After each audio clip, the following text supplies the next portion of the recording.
ये सब साफ काहे नहीं करता है? ये देखो तो कितना गंदा है यहाँ पे आकर के। हट, पागल से।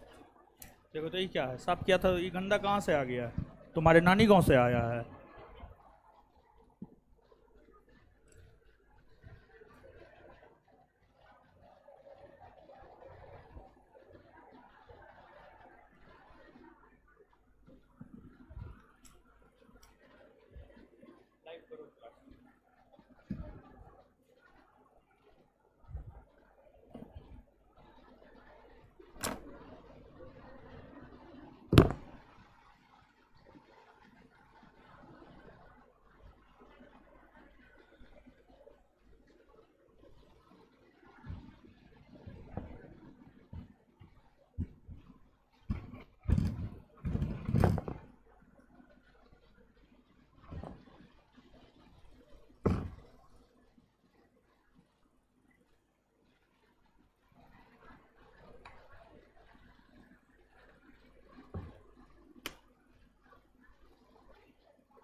अरे ये सब देने का नया है, जवाब देते हैं आजकल, नहीं देते हैं ये सब का जवाब। ऐसे फालतू का ये सब नोटंकी बतिया करके रखते हैं।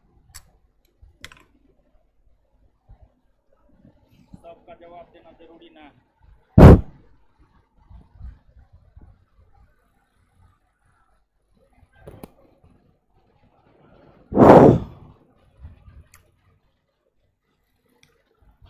चलिए आ जाइए, क्या हालचाल है? ठीक है, आइए। तब आज जो है सबसे पहले चैप्टर नंबर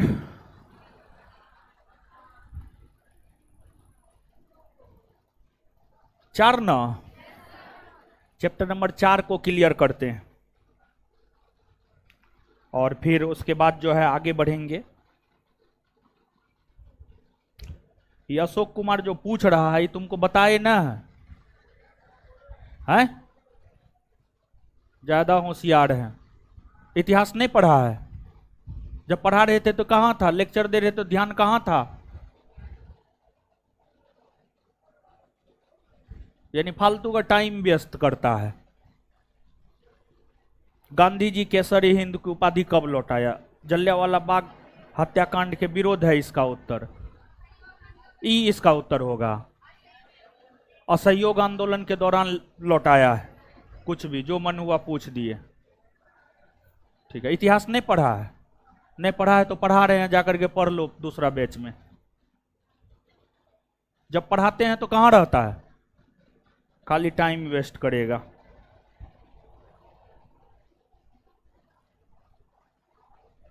जो आंसर बताए हैं जिस क्वेश्चन का वो सही है, सीधा सा बात है। अपना दिमाग मत लगाइए ज्यादा। ऐसे एक एक करके जवाब देते रहे तो सब दिन पता चलेगा इसी में मेरा टाइम खत्म।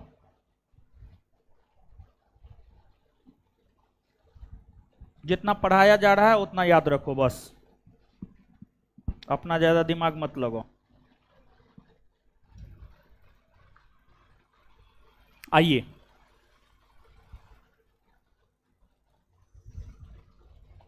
हटा दो कमेंट जी। इस क्वेश्चन में घटना चक्र का क्वेश्चन ना है, इस क्वेश्चन में लुसेंट ऑब्जेक्टिव का क्वेश्चन ना है। इसमें क्या सब है? वही सब तो है इसमें।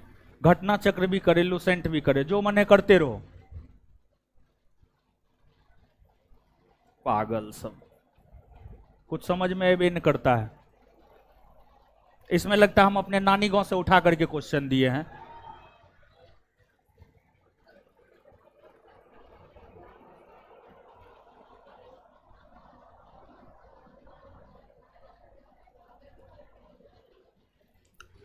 आइए,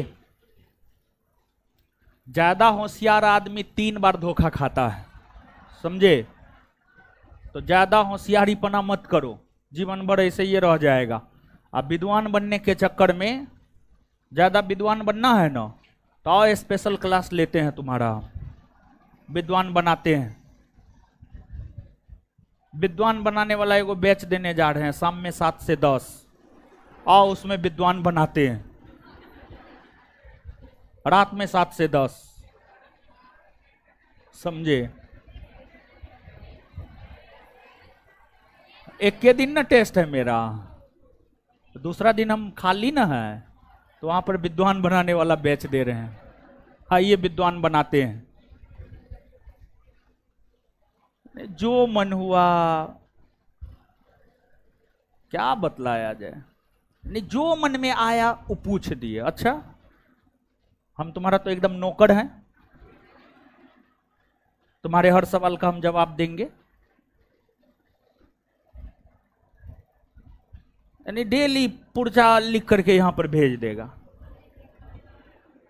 जो समझाए हैं, जो बताएं, सीधा सीधा याद रखो, नोटंकी मत बतियो ज्यादा। अब पर्ची यहां पे नहीं रहना चाहिए, कल से एक भी पर्ची नहीं रहना चाहिए।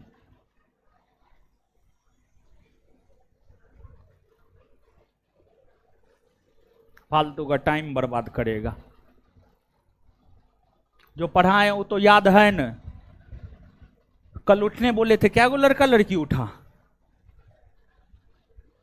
मुश्किल से 10 गो 15 गो लड़की खड़ा हुई थी, और ऊपर से मुश्किल से 10 गो लड़का आया था। यानी जो बता दिए हैं, जो समझा दिए वो तो याद है न। जो आंसर मरवा दिए हैं वो ब्रह्मा जी का लकीर है।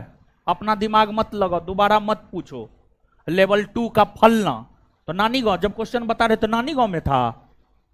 लेवल 2 का तीसरा आंसर गलत बताएं, गलत याद रखो, सीधा बात है। ऐसे आंसर कोई गलत बताए ही नहीं है। आंसर में डिस्कशन करवा रहे हैं, क्या वो क्वेश्चन का आंसर गलत है, क्या वो टाइपिंग मिस्टेक। मुश्किल से अभी तक में हमको लगता है एगो मिला होगा, एगो दूगो मिला होगा। 300 400 500 क्वेश्चन करवा दिए, एगो दूगो आंसर मिला है, और नोटंकी बतियाता है। पढ़ने का लक्षण तो है ये नहीं है। जो पढ़ाए वो तो याद होगा नहीं। और गांधी जी वाला कौन था ये अशोक कुमार? कौन है रे? उठो तो है, उठो तुम, कौन है? उठो। कहां था? पढ़ा रहे थे, कहां था तुम? पढ़ने वक्त ध्यान में रहता नहीं है।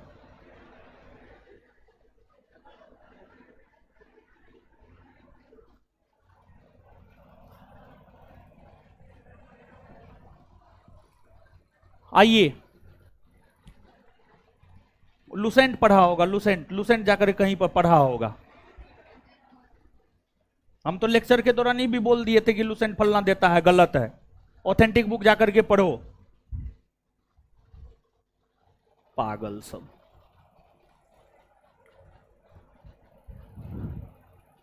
पहला क्वेश्चन, सॉरी, चैप्टर 4 का लेवल 2 का पहला क्वेश्चन।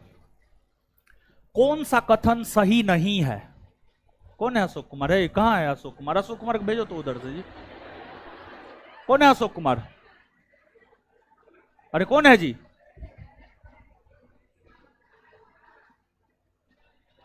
कौन है अशोक कुमार? भेजो भेजो भेजो भेजो भेजो, इधर इधर इधर।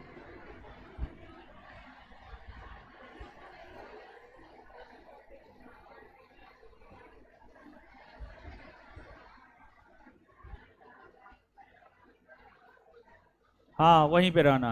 गांधी युग पढ़ा रहे थे, कहां थे आप? हम जो पूछ रहे हैं जवाब दीजिए सीधा सीधा। गांधी युग पढ़ा रहे थे, लेक्चर दे रहे थे, कहां थे आप? क्लास में थे तो क्या बताए थे? असहयोग आंदोलन में क्या बताए थे? लेक्चर हम चलवाएं यहां पर असहयोग आंदोलन का है? तो क्या बताए थे उसमें? तो असहयोग आंदोलन बताए तो फिर प्रश्न पूछने का क्या जरूरत था? जाकर के बीएल ग्रोवर पढ़िए, बिपिन चंद्रा पढ़िए, शेखर बंदोपाध्याय का बुक पढ़िए। तीनों बुक में लिखा हुआ है। वो तीनों बुक बेहतर है या लुसेंट बेहतर है? जो बताएं वो याद रखिए, बेवजह का क्वेश्चन मत कीजिए। जो बता दिए उसके लिए आप काहे क्वेश्चन करेंगे?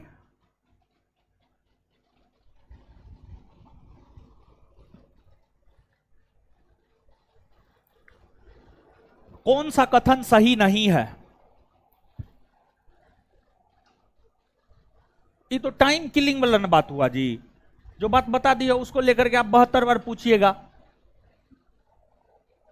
कौन सा कथन सही नहीं है, मतलब कौन सा कथन गलत है।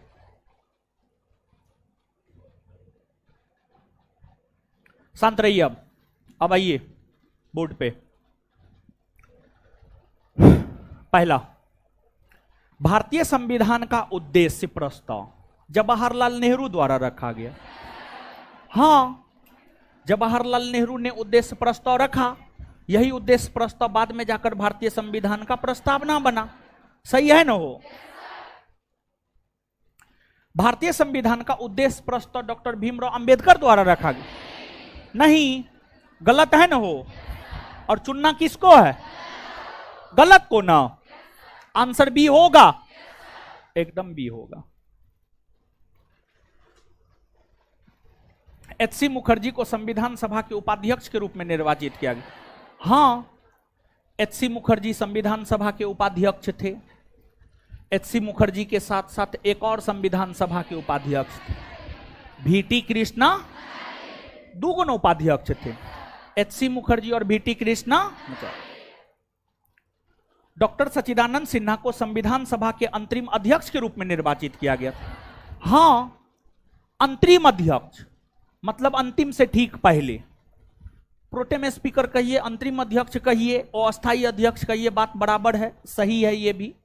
तो इसका उत्तर क्या हो जाएगा? B number. क्या हो जाएगा उसका उत्तर? B number.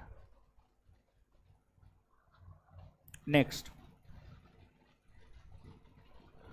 26 नवंबर 1949 को अंगीकृत भारतीय संविधान की प्रस्तावना में शब्द सम्मिलित नहीं थे। मतलब 26 नवंबर 1949 को भारतीय संविधान को जो अंगीकृत किया गया था, उस प्रस्तावना में कौन कौन शब्द नहीं थे? समाजवादी शब्द था, 42वां संविधान संशोधन 1976 के तहत ना जोड़ा गया है, ये नहीं था। पंथनिरपेक्ष शब्द था, उसे भी 42वां संविधान संशोधन के तहत न जोड़ा गया। अखंडता शब्द था, इसको भी 42वां संविधान संशोधन के तहत न जोड़ा गया। गणराज्य शब्द था, हाँ गणराज्य शब्द था। तो इसमें पूछा जा रहा है कौन शब्द शामिल नहीं थे? ना तो समाजवादी शब्द शामिल था, ना पंथनिरपेक्ष और ना अखंडता, यानी 1, 2 और 3। 1, 2 और 3, उत्तर ए होगा। क्लियर है ना?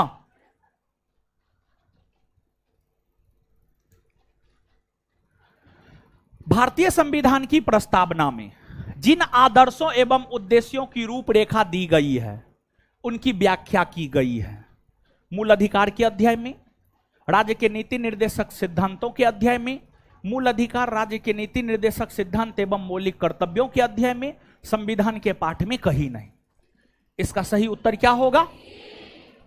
इसका सही उत्तर होगा सी। अब सी इसका सही उत्तर क्यों होगा समझिएगा। है, ये पंखा को बंद करो तो, है पंखा बंद करो, इसको बंद करो इसको।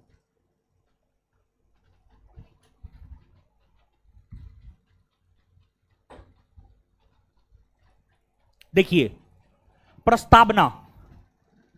प्रस्तावना की अगर आप बात करेंगे तो प्रस्तावना में स्वतंत्रता स्थापित करने की बात की गई है। स्वतंत्रता ना है, विचार, अभिव्यक्ति, धर्म, विश्वास, उपासना, ये 5 प्रकार के स्वतंत्रता स्थापित करने की बात प्रस्तावना में नहीं की गई है। की गई है। और आप याद कीजिए, मौलिक अधिकार, मौलिक अधिकार के अंतर्गत आता है अनुच्छेद 12 से 35।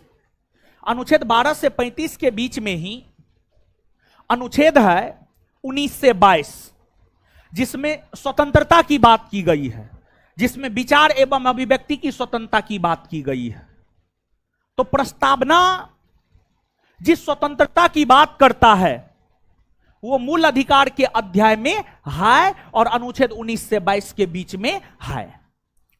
फिर प्रस्तावना समानता स्थापित करने की बात करता है, प्रतिष्ठा और अवसर की समानता स्थापित करने की बात करता है, मूल अधिकार के अंतर्गत ही अनुच्छेद 14 से अनुच्छेद 18 के बीच समानता स्थापित करने की बात की गई है।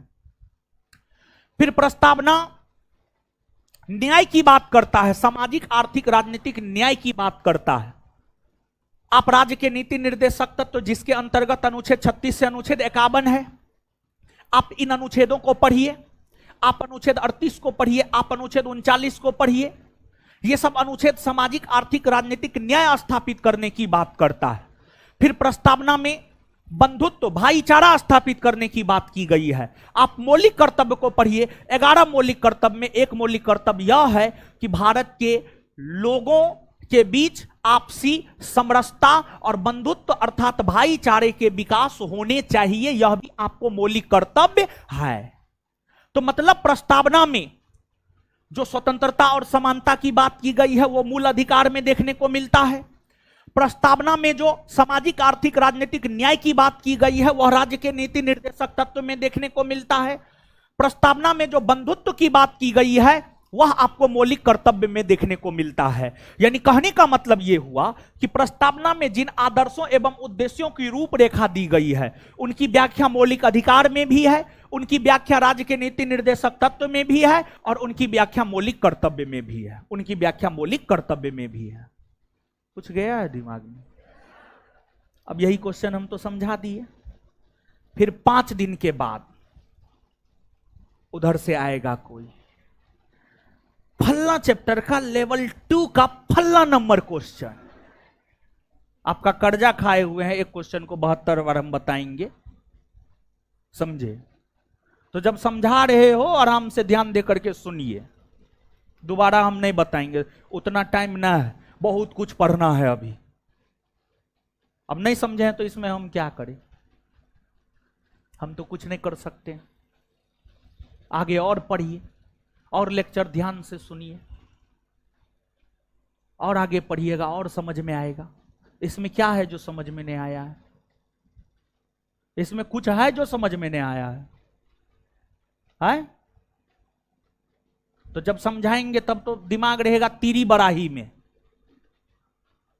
इको पार्क में दिमाग रहेगा, कब गर्लफ्रेंड को घुमाने लेकर के जाएंगे, शनिवार आने वाला है। यहां पर तो ध्यान रहता है नहीं, तो कहां से समझिएगा? फिर दोबारा 3 बार 5 बार पूछवे कीजिएगा, हम दोबारा जवाब देने वाले। एक बार क्वेश्चन करवा दिए हो गया, दोबारा भ्रम में मत रहिए।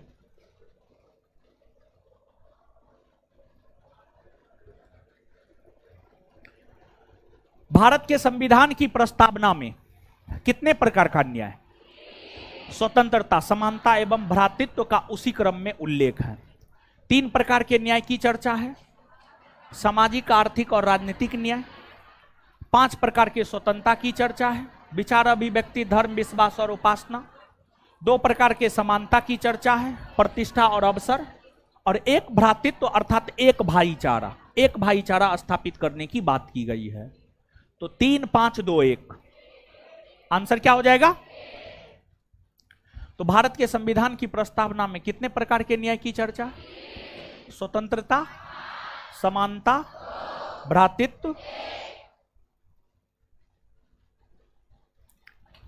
भारतीय संविधान की प्रस्तावना के बारे में कौन सा कथन सही है? 4 स्टेटमेंट दिया हुआ है, इसमें से एक स्टेटमेंट सही है, बाद बाकी सब गलत है। जो सही है उसी को चुनना है। पहला, समाजवादी धर्मनिरपेक्ष सब वर्ष 1950 में लागू संविधान के अंश नहीं थे। मतलब 1950 में जो संविधान लागू हुआ था उस संविधान के प्रस्तावना में ना समाजवादी शब्द था ना धर्मनिरपेक्ष शब्द था। सही है या गलत? सही है, क्योंकि समाजवादी और धर्मनिरपेक्ष शब्द 42वां संविधान संशोधन 1976 के तहत जोड़ा गया है। तो 42वां संविधान संशोधन 1976 के तहत जोड़ा गया है। 1950 में यह संविधान का अंश नहीं था, मतलब ये क्या है? सही है। आंसर हो जाएगा ए। उक्त शब्द वर्ष 1977 के संशोधन द्वारा जोड़े गए, नहीं 1976 के संशोधन द्वारा। उक्त शब्द वर्ष 1985 के संशोधन द्वारा जोड़े गए, नहीं 1976। उक्त शब्द संविधान के प्रस्तावना के अंग नहीं है, गलत है। वर्तमान में यह शब्द भी प्रस्तावना का अंग है। तो इसका उत्तर क्या हो जाएगा? ए नंबर।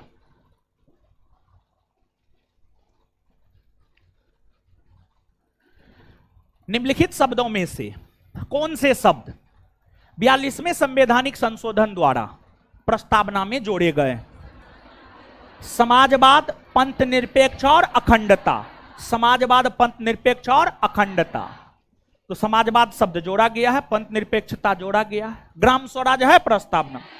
नहीं। संप्रभुत्व संपन्न प्रस्तावना में है, लेकिन इसे जोड़ा नहीं गया।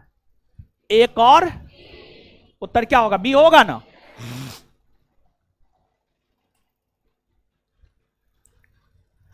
निम्नलिखित में से वे दो शब्द कौन से हैं जिनका समावेशन 42वें संशोधन द्वारा संविधान की उद्देशिका में किया गया? समाजवादी और धर्मनिरपेक्ष।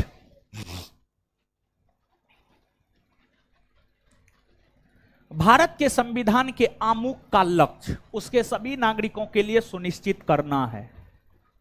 सामाजिक और आर्थिक न्याय, हां, सामाजिक और आर्थिक न्याय स्थापित करना भारतीय संविधान का लक्ष्य है। विचार एवं अभिव्यक्ति की स्वतंत्रता है। अनुच्छेद 19 को पढ़िए, भारतीय संविधान है, भारतीय संविधान के अंतर्गत मौलिक अधिकार है। विचार एवं अभिव्यक्ति की स्वतंत्रता स्थापित करना है। अवसर की समानता, अनुच्छेद 16 को पढ़िए, मौलिक अधिकार है, यह भी है। व्यक्ति की गरिमा, व्यक्ति की प्रतिष्ठा, आप पढ़िए प्रस्तावना को, प्रतिष्ठा की समानता स्थापित करने की बात, व्यक्ति की प्रतिष्ठा बनाने की बात। और फिर अनुच्छेद 21 को आप पढ़िए, अनुच्छेद 21 को आप पढ़िए, ससम्मान जीवन जीने का अधिकार, वही तो व्यक्ति की प्रतिष्ठा मानी जा सकती है। तो ये सब आंसर हो जाएगा, सभी चारों।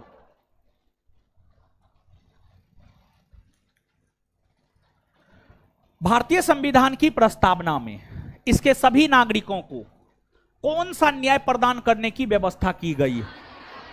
3 प्रकार के न्याय, सामाजिक, आर्थिक और राजनीतिक न्याय। सामाजिक, आर्थिक और राजनीतिक न्याय। ए इसलिए नहीं होगा क्योंकि इसमें धार्मिक है, बी इसलिए नहीं होगा क्योंकि इसमें सांस्कृतिक है, और सी इसलिए नहीं होगा क्योंकि इसमें सांस्कृतिक है। तो आंसर क्या हो जाएगा? सामाजिक, आर्थिक व राजनीतिक। सामाजिक, आर्थिक व राजनीतिक। सभी व्यक्ति पूर्णतः और समान रूप से मानव है, यह सिद्धांत जाना जाता है।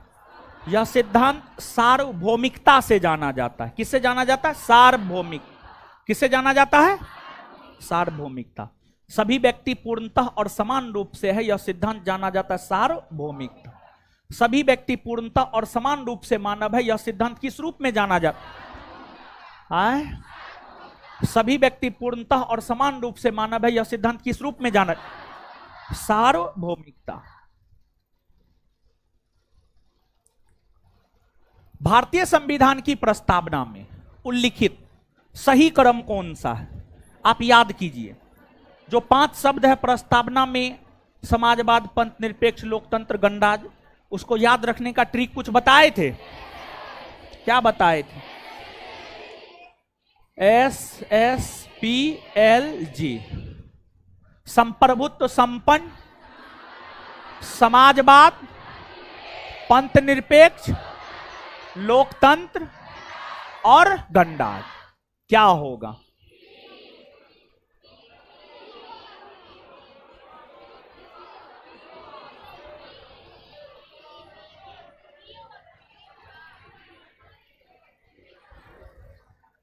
बी होगा। कुछ विद्यार्थी बोलेगा अब कुछ दिन में 11 का बी नहीं, डी होगा सर, हम बता नहीं रहे हैं आपको। डी क्यों नहीं होगा समझ रहे हैं ना? क्योंकि पंथ निरपेक्ष शब्द बाद में है, समाजवादी शब्द, इसी वजह से डी नहीं।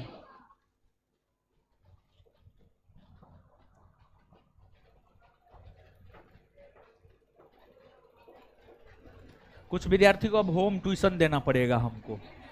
ऐसे भी वो आया था तो एगो था ना, वो क्या नाम था उसका, सबीर टाइगर यादव सब आया था ना, बोला था ना रोशन आनंद तो होम ट्यूशन देता।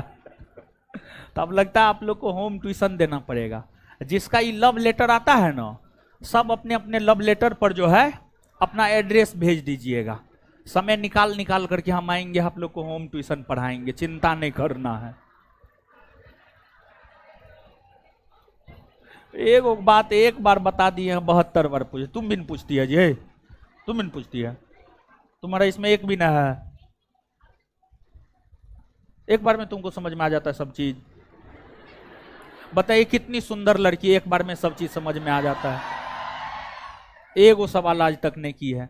बताइए जवाब भी देती है ये लड़की। कल खड़ा होने के लिए बोले थे, भी लड़की खड़ा हुई थी, पूछे थे क्वेश्चन, जवाब भी दी थी। ऐसे भी इससे पूछते हैं। देखिए तेज तेज तेज स्टूडेंट का देखिए लक्षण। ये सब भूसकोलबा सब क्वेश्चन पूछता है। आगे आइए, 12 नंबर 42वें संविधान संशोधन अधिनियम 1976 द्वारा प्रस्तावना में किस शब्द को नहीं जोड़ा गया? गुट निरपेक्ष। और ये शब्द तो प्रस्तावना में नहीं ना है, हो ना है, ये तीनों तो जोड़ा ही गया था। कल्याणकारी राज्य का उद्देश्य है, कल्याणकारी राज्य का उद्देश्य है कमजोर वर्गों के कल्याण का प्रबंधन करना। कमजोर वर्गों के कल्याण का प्रबंधन करना।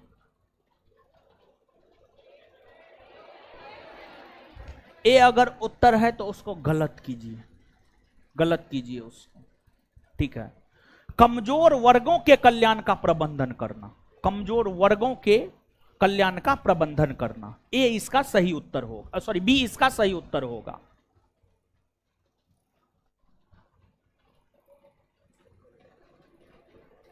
भारतीय गणतंत्र की 26/11/1950, 26/1 होगा, 26/11 26/1 होगा, 26 जनवरी 1950, 26/1 कीजिए, 26/1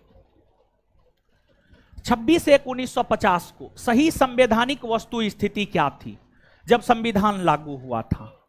तो उस समय भारत संप्रभुत्व संपन्न लोकतंत्रात्मक गणराज्य था। उस समय प्रस्तावना में समाजवादी और पंथ निरपेक्ष शब्द नहीं था। तो उस समय का भारत संप्रभुत्व संपन्न लोकतंत्रात्मक गणराज्य था। उस समय का भारत संप्रभुत्व संपन्न लोकतंत्रात्मक गणराज्य था। आप याद कीजिए, जब प्रस्तावना पढ़ा रहे थे तो बताए थे। तो भारतीय गणतंत्र की 26/1/1950 को सही संवैधानिक वास्तु स्थिति क्या थी जब संविधान लागू किया गया था? संप्रभुत्व संपन्न लोकतंत्रात्मक गणराज्य। निम्नलिखित शब्दों में से कौन सा शब्द सन 1975 में भारतीय संविधान की प्रस्तावना में सम्मिलित नहीं था? अखंडता ना, अखंडता शब्द नहीं था, इसे 1976 में जोड़ा गया था। बाद बाकी सब शब्द था 1975 में। निम्नलिखित में से किस वाद में, यानी किस केस में, किस जजमेंट में उच्चतम न्यायालय ने धारणा प्रस्तुत की उद्देशिका संविधान का भाग है? बॉम्बे बनाम यूनियन ऑफ इंडिया। कौन सा राज्य का सबसे महत्वपूर्ण तत्व है? राज्य का सबसे महत्वपूर्ण तत्व है संप्रभुता। संप्रभुता, और संप्रभुता का मतलब समझते हैं ना?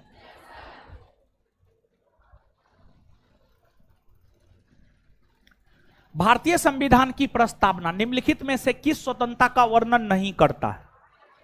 विचार की स्वतंत्रता का वर्णन करता है? करता है।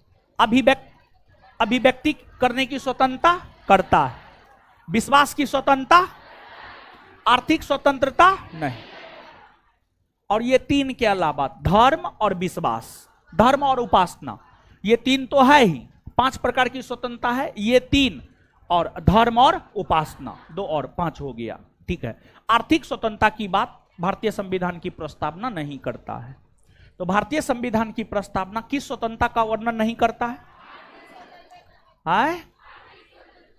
भारतीय संविधान की प्रस्तावना किस स्वतंत्रता का वर्णन नहीं करता? आर्थिक स्वतंत्रता। निम्नलिखित में से कौन सा शब्द भारत के संविधान की उद्देशिका में नहीं है? लोक कल्याण शब्द है हो? नहीं ना है। आप देख रहे हैं ये पूछा हुआ क्वेश्चन है, बीपीएससी 2016, एमपीपीएससी 2005, समझ गए। तो हम आपको बोले थे प्रस्तावना पढ़ाते हुए, प्रस्तावना को आप याद रखिएगा, कौन सा शब्द प्रस्तावना में है और कौन सा शब्द प्रस्तावना में नहीं है। इस प्रकार के प्रश्न भी आपके परीक्षा में पूछे जाते हैं, आप देख सकते हैं यहां पर। निम्नलिखित में से कौन सा शब्द भारतीय संविधान की प्रस्तावना में उल्लिखित नहीं है? संघीय शब्द है हो? नहीं ना है। बाद बाकी संप्रभुता, लोकतंत्रात्मक, पंथ निरपेक्ष शब्द है ना। देखिए ये भी पूछा हुआ क्वेश्चन है, 3 परीक्षा का पूछा हुआ क्वेश्चन है, समझ गए। 26 नवंबर 1949 को अंगीकृत भारतीय संविधान की प्रस्तावना में शब्द सम्मिलित नहीं थे। समाजवादी, पंथ निरपेक्ष और अखंडता, ये तीनों शब्द नहीं थे। गणराज्य तो था। आंसर क्या हो जाएगा? 1, 2 और 3। रिपीटेड क्वेश्चन न है, इससे पहले भी ना आया है।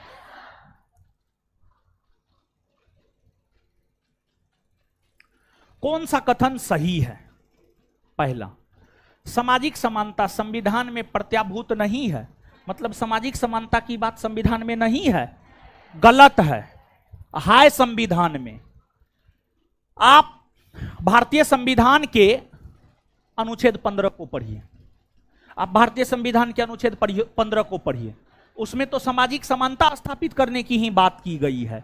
तो मतलब सामाजिक समानता संविधान में प्रत्याभूत है, मतलब संविधान में शामिल है। देश में सामाजिक समानता पहले से ही विद्यमान है? नहीं। सामाजिक समानता का मतलब समझते हैं हो?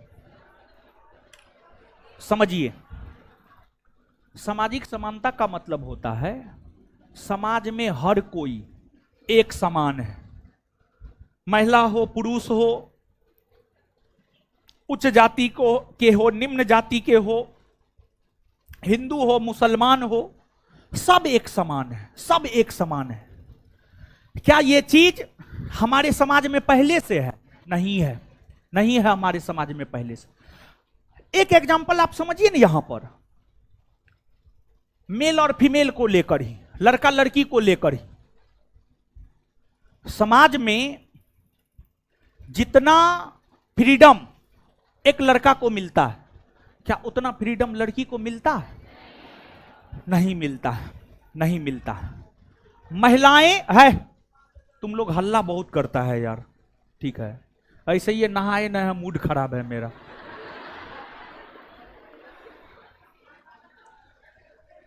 तो एकदम शांत रहो,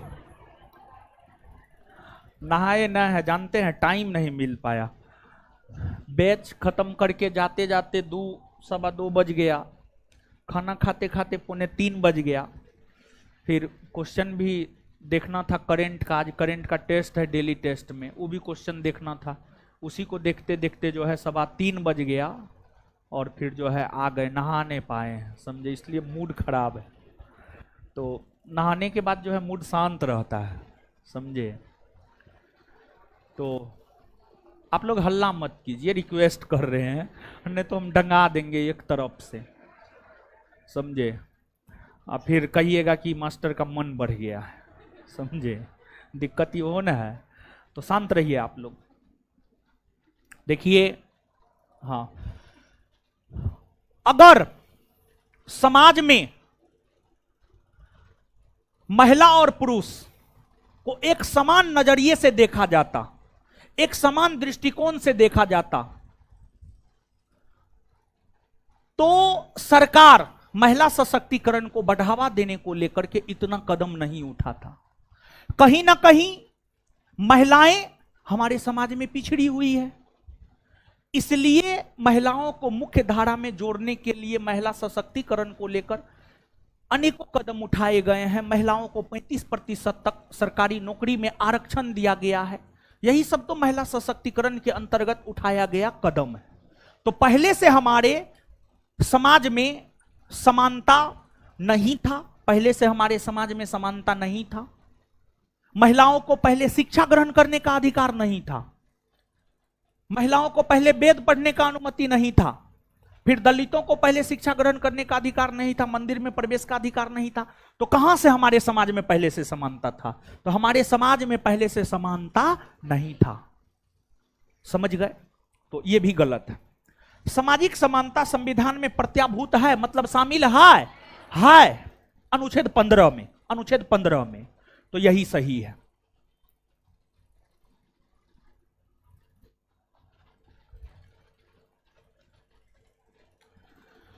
भारतीय संविधान की प्रस्तावना में डैश किसी व्यक्ति की गरिमा को सुनिश्चित करता है।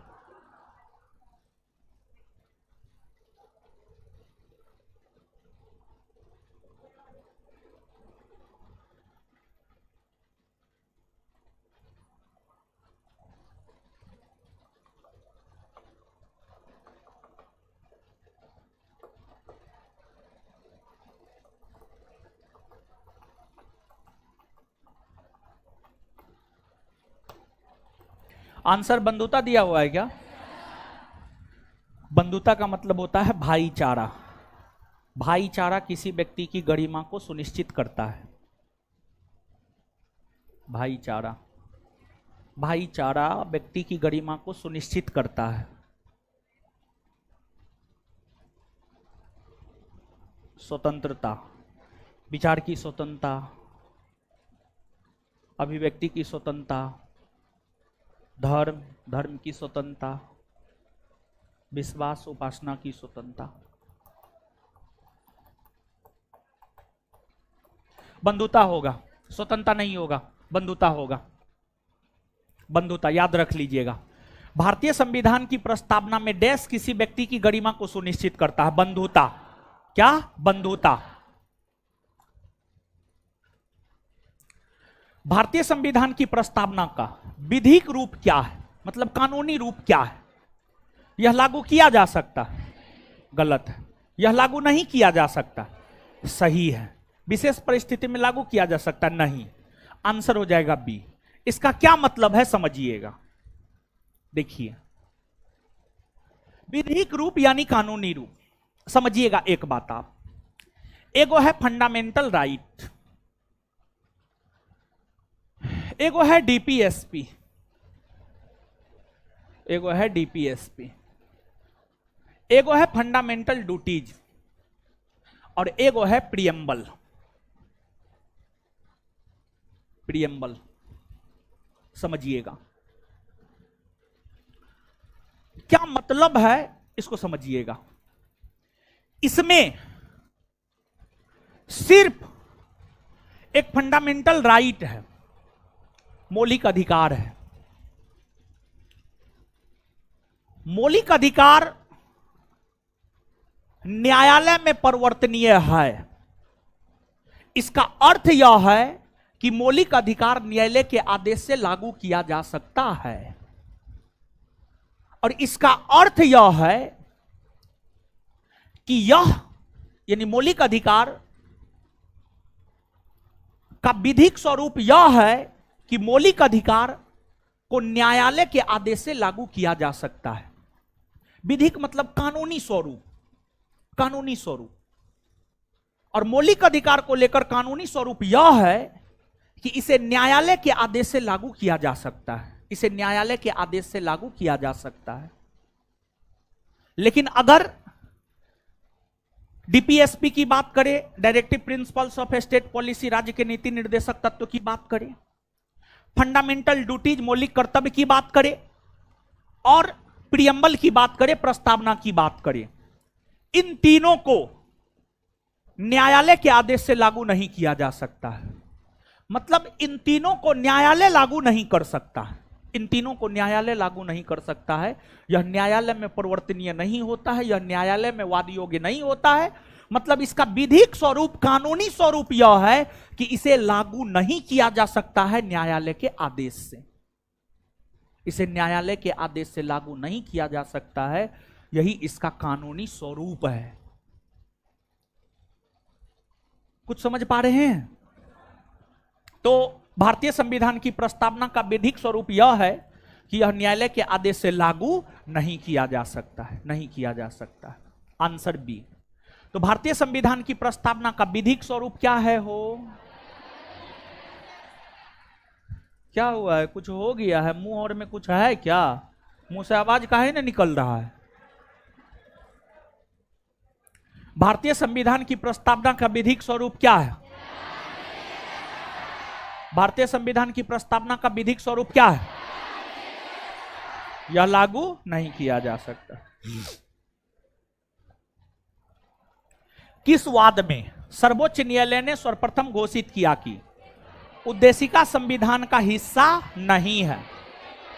प्रस्तावना संविधान का हिस्सा नहीं है, यह सर्वोच्च न्यायालय ने बेरुवारी केस 1960 में कहा है। बेरुवारी केस 1960 में कहा है। तो किस वाद में सर्वोच्च न्यायालय ने सर्वप्रथम घोषित किया है कि उद्देशिका संविधान का हिस्सा नहीं है? किसमें? किस वाद में सर्वोच्च न्यायालय ने सर्वप्रथम घोषित किया है कि उद्देशिका संविधान का हिस्सा नहीं है?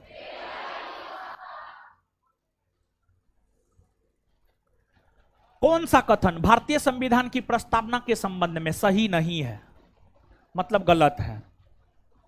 कौन गलत है? गलत को चुनना है। 4 स्टेटमेंट है, उसमें एगो गलत है, गलत को ही चुनना है। यह न्यायविद नहीं है।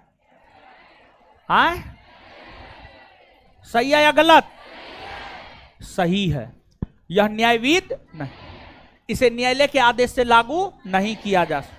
यह न्यायविद नहीं है मतलब इसे न्यायालय के आदेश से लागू नहीं किया जा सकता है। सही बात है। ये स्रोत है और ना ही उसकी शक्तियों का निषेध कर सकती है, रोक नहीं लगा सकती है। सही है। प्रस्तावना संविधान का भाग है। हाँ, प्रस्तावना में अभी तक सिर्फ 2 बार ही संशोधन किया। गलत है ना? हो प्रस्तावना में अभी तक 2 बार नहीं बल्कि सिर्फ 1 बार संशोधन हुआ है। यही गलत है, यही इसका उत्तर होगा।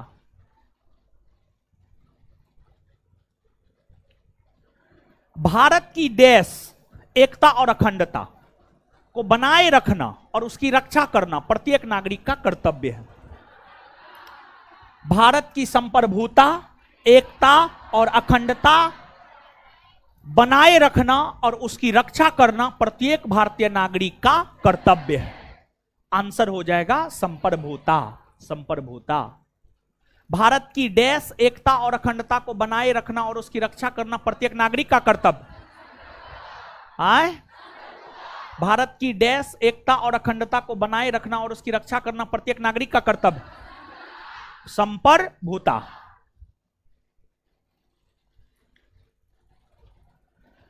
भारत के संविधान की प्रस्तावना में निम्नलिखित में से किस एक को पहले मुख्य रूप से सम्मिलित नहीं किया गया था? समाजवाद और धर्मनिरपेक्षता। ये पहले था हो, इसे 42वां संविधान संशोधन द्वारा शामिल किया गया। भारत के संविधान की उद्देशिका में निम्नलिखित में से किसका उल्लेख नहीं है?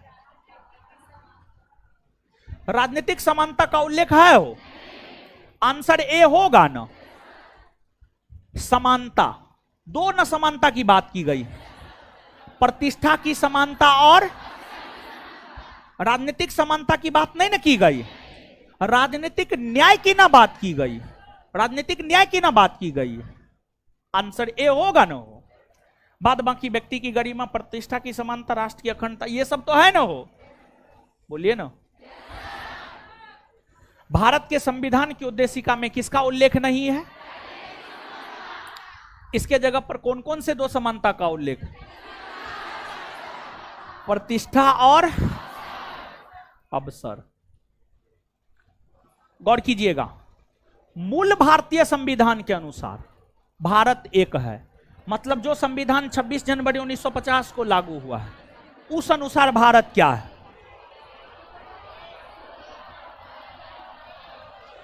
उस अनुसार भारत है संप्रभुत्व संपन्न लोकतंत्रात्मक गणराज्य। तो मूल भारतीय संविधान के अनुसार भारत है एक संप्रभुत्व संपन्न लोकतंत्रात्मक गणराज्य।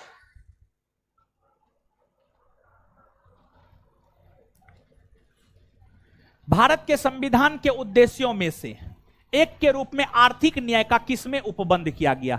मतलब आर्थिक न्याय को लेकर बातें कहां कहां की गई है। एक तो अगर हम लोग संविधान की प्रस्तावना की बात करें तो प्रस्तावना में आर्थिक न्याय को लेकर बात की गई है। 3 प्रकार के न्याय को लेकर बात की गई है, सामाजिक न्याय, राजनीतिक न्याय और आर्थिक न्याय। तो आर्थिक न्याय को लेकर के यहां पर बात की गई है। इसके बाद आप राज्य के नीति निर्देशक तत्व जिसकी चर्चा अनुच्छेद 36 से अनुच्छेद 51 के बीच में है, इन अनुच्छेदों में एक अनुच्छेद है अनुच्छेद 39, अनुच्छेद 39, और अनुच्छेद 39 में भी आर्थिक न्याय की बात की गई है। कैसे हम लोग कह सकते हैं अनुच्छेद 39 में आर्थिक न्याय की बात की गई है? अनुच्छेद 39 को पढ़िएगा तो उसमें है धन का समान रूप से वितरण, यानी जो धन है उसका समान रूप से भारत के लोगों के बीच वितरण किया जाए। यह तो आर्थिक न्याय वाली ही बात है। पुरुष और स्त्री दोनों को समान काम के लिए समान वेतन मिले, यह भी तो आर्थिक न्याय वाली ही बात है। तो मतलब एक प्रस्तावना में आर्थिक न्याय की बात की गई है और दूसरा राज्य के नीति निर्देशक तत्व में आर्थिक न्याय की बात की गई है। अगर हम मौलिक अधिकार की बात करें तो वहां पर तो नहीं, किसी भी अनुच्छेद में आर्थिक न्याय की बात नहीं की गई है। तो 2 ऐसे प्रावधान है मूलतः जहां पर आर्थिक न्याय स्थापित करने की बात की गई है। एक है प्रस्तावना और दूसरा है राज्य के नीति निर्देशक। आंसर बी होगा। काफी अच्छा क्वेश्चन है। भारत के संविधान के उद्देश्यों में से एक के रूप में आर्थिक न्याय का किसमें उपबंध किया गया है? भारत के संविधान के उद्देश्यों में से एक के रूप में आर्थिक न्याय का उपबंध किसमें किया गया? उद्देशिका और राज्य के नीति निर्देशक तत्व। भारत के संविधान के संबंध में निम्नलिखित में से कौन सा कथन सही नहीं है? मतलब कौन सा कथन गलत है? 4 स्टेटमेंट है, इसमें 3 को सही है, 1 गलत है। जो गलत है उसी को चुनना है। समाजवादी और पंथ निरपेक्ष शब्द प्रारंभ में संविधान के अंश नहीं थे। हां, सही है ये।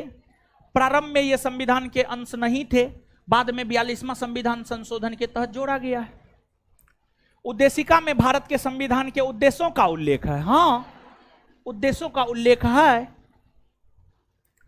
उद्देशिका न्यायालय में परिवर्तनीय है? उद्देशिका न्यायालय में परिवर्तनीय नहीं है। इसे न्यायालय के आदेश से लागू नहीं किया जा सकता है। यही गलत है और गलत को ही चुनना था। मतलब आंसर क्या हो जाएगा? सी। चलिए, लेवल 2 खत्म हो गया। आइए अब लेवल 3 पर। समझ गए? लेवल 3 पर आइए। संविधान की उद्देशिका के संबंध में निम्न कथनों पर विचार करिए और दिए गए कूट की सहायता से बताइए कि इनमें से कौन सही है। पंडित नेहरू द्वारा प्रस्तुत ऑब्जेक्टिव प्रस्ताव अंतोगतवा उद्देशिका बना। पंडित नेहरू ने जो उद्देश्य प्रस्ताव रखा था वही उद्देशिका यानी प्रस्तावना बना। हां, सही बात है ये। इसकी प्रकृति न्याय योग्य नहीं है, मतलब इसे न्यायालय के आदेश से लागू नहीं किया जा सकता। हाँ, सही है, प्रकृति न्याय योग्य नहीं है, न्यायालय के आदेश से लागू नहीं किया जा सकता। सही है ये भी। इसका संशोधन नहीं किया जा सकता, गलत है। इसका संशोधन किया जा सकता है और संसद इसका संशोधन किया है, एक बार हुआ है 42वां संविधान संशोधन के तहत। संविधान के विशिष्ट प्रावधानों को यह रद्द नहीं कर सकता, नहीं कर सकता है। 1, 2 और 4।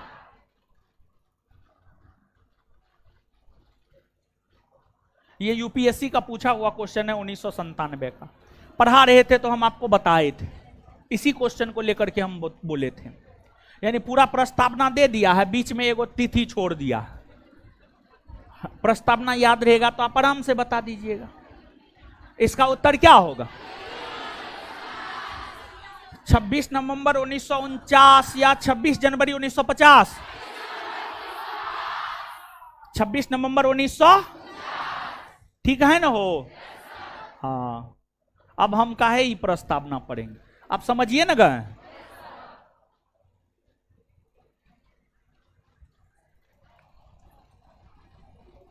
संविधान में दिया गया आमुख न्यायालय में लागू नहीं होता है, मतलब प्रस्तावना के संदर्भ में क्वेश्चन है, संविधान नहीं, प्रस्तावना में दिया गया आमुख होगा यहां पर, ठीक है। न्यायालय में लागू नहीं होता है, हाँ, महत्वपूर्ण है और उसकी उपयोगिता है, हाँ, शासन करने के उद्देश्य को उल्लिखित करता है, हाँ, संविधान के कानूनी अर्थ निर्णय में सहायता करता है, हाँ, सभी चारों। यहां पर जो है ना सिर्फ ये कर लीजिए प्रस्तावना में दिया गया आमुख, यानी प्रस्तावना में दिए गए प्रावधान, प्रस्तावना में दिया गया आमुख यानी प्रस्तावना में दिया गया प्रावधान, प्रस्तावना में दिया गया प्रावधान, समझ गए। रिपीटेड क्वेश्चन है, सही है सभी चारों। आगे नीचे दो कथन दिए गए हैं, जिनमें से एक को कथन ए तथा दूसरे को कारण आर कहा गया। कथन ए, भारत एक संप्रभुत्व संपन्न समाजवादी धर्मनिरपेक्ष लोकतंत्रात्मक गणराज्य है, हाँ है। कारण, इसे 42वां संविधान संशोधन 1976 द्वारा संप्रभुत्व संपन्न लोकतंत्रात्मक गणराज्य के स्थान पर प्रतिस्थापित किया गया, हाँ किया गया है। कहने का मतलब क्या है समझिए, दोनों सही है और व्याख्या भी सही है, दोनों सही है और व्याख्या भी सही है।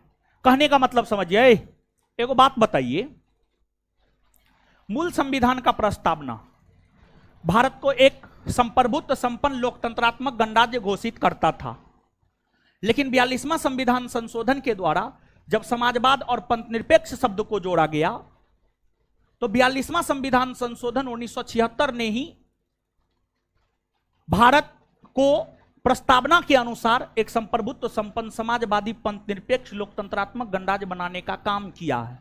मतलब 42वां संविधान संशोधन कहीं ना कहीं भारत को यह रूप प्रदान किया है।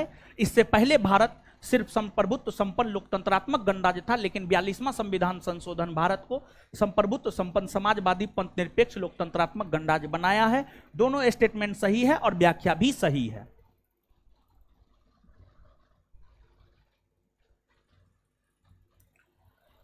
भारत के संविधान की उद्देशिका संविधान का भाग है किंतु कोई विधिक प्रभाव नहीं रखती है। संविधान का भाग नहीं है, कोई विधिक प्रभाव भी नहीं रखती है। संविधान का भाग है और वैसा ही विधिक प्रभाव रखती है जैसा कि उसका कोई अन्य भाग। संविधान का भाग है किंतु अन्य भागों से स्वतंत्र होकर उसका कोई विधिक प्रभाव नहीं है। संविधान का भाग है किंतु अन्य भागों से स्वतंत्र होकर उसका कोई विधिक प्रभाव नहीं है, उसका कोई विधिक प्रभाव नहीं है। निम्न शब्दों पर विचार करें: समाजवादी, प्रजातांत्रिक, सार्वभौमिक, धर्मनिरपेक्ष। सही शब्दों को विचारानुसार क्रम दीजिए। मतलब प्रस्तावना में इन चारों शब्दों में सबसे पहले कौन शब्द है? सार्वभौमिक। सार्वभौमिक शब्द आया है संप्रभुत्व संपन्नता के लिए, तो 3। उसके बाद समाजवाद, उसके बाद पंथ निरपेक्ष और उसके बाद प्रजाता। 3 1 4 2। आंसर क्या हो जाएगा? ए।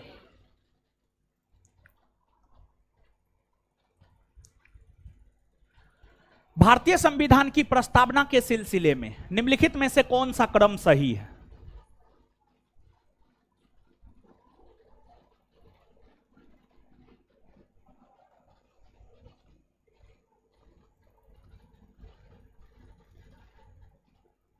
सार्वभौम, समाजवादी, धर्मनिरपेक्ष, गणवादी, जनवादी, यही होगा उत्तर। कंफ्यूजन है इसमें। जनवादी आया है गणतंत्र के लिए, सॉरी, जनवादी आया लोकतंत्र के लिए, सॉरी, लोकतंत्र के लिए। भारतीय संविधान की प्रस्तावना में प्रयुक्त समाजवाद शब्द को निम्नलिखित किस अनुच्छेद या अनुच्छेदों के साथ मिलाकर पढ़ने से सर्वोच्च न्यायालय को समान कार्य के लिए समान वेतन का मौलिक अधिकार परिभाषित करने की शक्ति प्राप्त हुई? अनुच्छेद 14 और अनुच्छेद 16। यहां पर जो है टाइपिंग मिस्टेक है, अनुच्छेद 15 यहां पर है, इसका उत्तर होगा डी, अनुच्छेद 14 और अनुच्छेद 16। यहां पर आप सुधार कर लीजिएगा, 14 और 15 होगा, इसको याद रख लीजिएगा। चलिए, इस प्रकार जो है चैप्टर नंबर 4 का क्वेश्चन आंसर खत्म हुआ। और चैप्टर नंबर 5 में जो है हम लोग इंटर कर जाते हैं। ठीक है, अब 3 चैप्टर बाकी है, आज 5वां चैप्टर में इंटर करते हैं और याद करते जाइए, समझे। और एक बात जान लीजिए, आपको मॉडर्न का जो ऑब्जेक्टिव वीडियो के थ्रू करवाए हैं उसमें लुसेंट ऑब्जेक्टिव भी है, घटना चक्र भी है, दृष्टि भी है।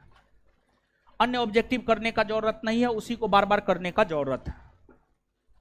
बायोलॉजी जो बिट्टू सर के द्वारा करवाया गया है उसमें एनसीईआरटी है, बीटीबीसी है, लुसेंट ऑब्जेक्टिव है, घटना चक्र है, हर कुछ है उसमें। और ये जो हम आपको पॉलिटी करवा रहे हैं इसमें भी हर चीज है। मतलब जो बार बार आप कमेंट के थ्रू या ऐसे मिलकर या ऐसे आपके मन में विचार आता है क्या इसके अलावे भी और कुछ करना है, तो इसके अलावे और कुछ करने की कोई जरूरत नहीं है। अगर इसके अलावे भी कुछ करना पड़े तो फिर यहां आने का कोई मतलब ही नहीं है। जितना दिया जाता है, जितना करवाया जाता है उसी को बार बार कीजिए, जितना अधिक से अधिक बार हो सकता है उतना अधिक से अधिक बार कीजिए, बस हो गया, और कुछ नहीं है। समझ गए? तो इसमें जो मुंह चमकाने लगते हैं, नीतीश कुमार तो हमारा ससुर न है कि हम कहेंगे न जब हम क्लास ले तो आप लाइन मत कटवाइए, समझे। तो अब लाइट कटता है तो इसमें हम क्या कर सकते हैं, इसमें मुंह चमकाने लगते हैं। लाइट कटता है, पूरे पटना में लाइट कटता है। आइए अब, तो इधर उधर मुंह ज्यादा मत मारिए, जितना बतलाते हैं उतना कीजिए और उतना सफिशिएंट है। और ऑब्जेक्टिव क्वेश्चन भी होमवर्क के थ्रू दे रहे हैं। हिस्ट्री में तो होमवर्क के थ्रू करवा दिए हैं, मॉडर्न में पॉलिटी और ज्योग्राफी का क्वेश्चन हम आपको करवाएंगे, आपके क्लास में करवाएंगे। तो उसको करना है, ऑब्जेक्टिव पे पकड़ बनाना है। और देखिए, आप अनुभव किए होंगे, अगर आप पढ़ने वाले विद्यार्थी होंगे तो आप अनुभव किए होंगे, आप पढ़ने वाले नहीं होंगे तो तब तो कोई बातें न है। तो आप देखे होंगे कि अगर आप सब्जेक्टिव पढ़े होंगे और अब ऑब्जेक्टिव हो रहा है तो अब आपका चीज जो है ज्यादा स्पष्ट हो रहा होगा। जैसे बायोलॉजी आप पढ़े सब्जेक्टिव, ऑब्जेक्टिव दिए, ऑब्जेक्टिव जाकर के आप घर पे कीजिए, चैप्टर खत्म हो, ऑब्जेक्टिव जाकर के आप घर पे कीजिए, देखिए और भी चीज आपको स्पष्ट होगा। लेकिन आप ऐसा करेंगे थोड़े, करते हैं ऐसा। जैसे बायोलॉजी हो रहा है तो चैप्टर बाय ऑब्जेक्टिव आपके बैच में अपलोड करवा रहे हैं, तो आप उसको करते हैं। और पॉलिटी सब्जेक्टिव पढ़े और ऑब्जेक्टिव हो रहा है तो आपका चीज क्लियर हो रहा है, पहले से ज्यादा क्लियर हो रहा होगा, समझे। और इतना में ही आपका काम हो सकता है। तो हम बार बार यही कहेंगे कि अगर आप इधर उधर भटके तो ना तो आप संस्थान के हो पाएंगे ना आप इधर उधर के हो पाएंगे। तो हम आपको यही कहेंगे, संस्थान के नोट को अपना आधार बनाइए और उसी को कीजिए। जितना बार होता है उतना बार कीजिए। अनुप्रिया नाम की लड़की है, पहली बार में एसआई क्लियर की है, काफी कम उम्र है। सुधा, वो भी लगभग पहली बार उसका भी है, हाँ पहली बार उसका भी है। 2022 में तो उसका ग्रेजुएशन हुआ है। 100% संस्थान के चीजों को की है। और भी हम एग्जांपल दे सकते हैं, जो भी अपने संस्थान से पढ़ा है तो संस्थान का चीज पढ़ा है। एक बिहार पुलिस है, हमको मैसेज किया है, वो आएगा भी, उसको छुट्टी नहीं मिला है विधानसभा सत्र के चलते, उसको छुट्टी मिलेगा तो आएगा। वो अपने संस्थान में कोई बैच नहीं किया है, वो अपने संस्थान का स्टडी मटेरियल ले जाकर के बिहार पुलिस में रहते हुए टाइम निकाल करके पढ़ा है, उसका 1275 में मेरिट बना है।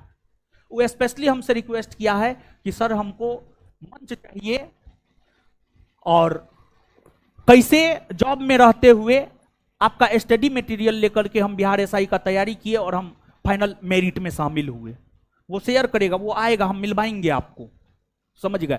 तो लोग तो यहां पर संस्थान का स्टडी मटेरियल ले करके पढ़ के तैयारी करके मेरिट में आ रहा है, और आप लोग को हम पढ़ा रहे हैं।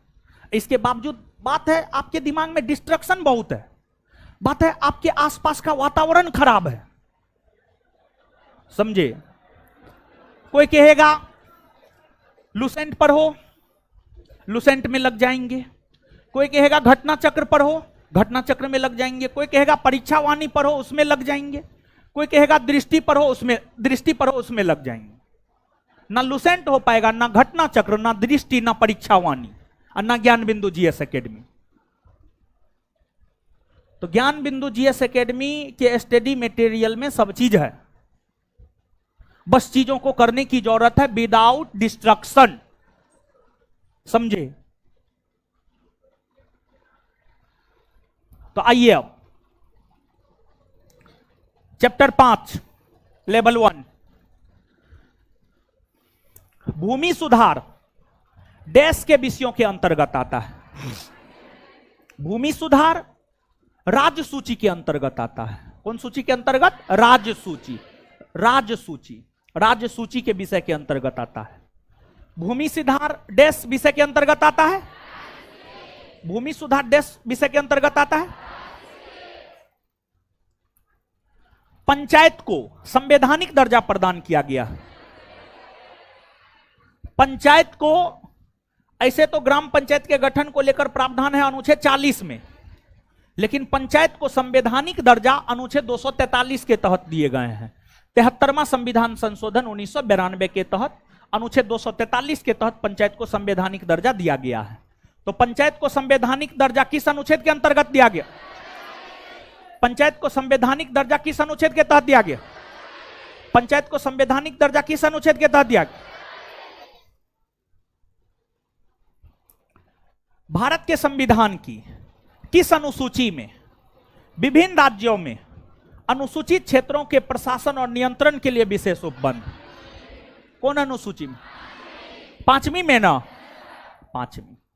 भारत के संविधान के किस अनुसूची में विभिन्न राज्यों में अनुसूचित क्षेत्रों के प्रशासन और नियंत्रण के लिए विशेष उपबंध? किसमें है? 5वीं। कौन सा एक युग्म सही सुमेलित है? संविधान का दूसरा भाग मौलिक अधिकार? नहीं। दूसरा भाग में है नागरिकता। तीसरा भाग नागरिकता? नहीं, इसमें है मौलिक अधिकार। चौथा एक भाग मौलिक कर्तव्य। हां, सही को ही सुमेलित करना था। आंसर क्या हो जाएगा? सी। संविधान का 5वां भाग राज्य के नीति निर्देशक तत्व? नहीं। संविधान के 5वें भाग है संघ का शासन। आंसर हो जाएगा सी।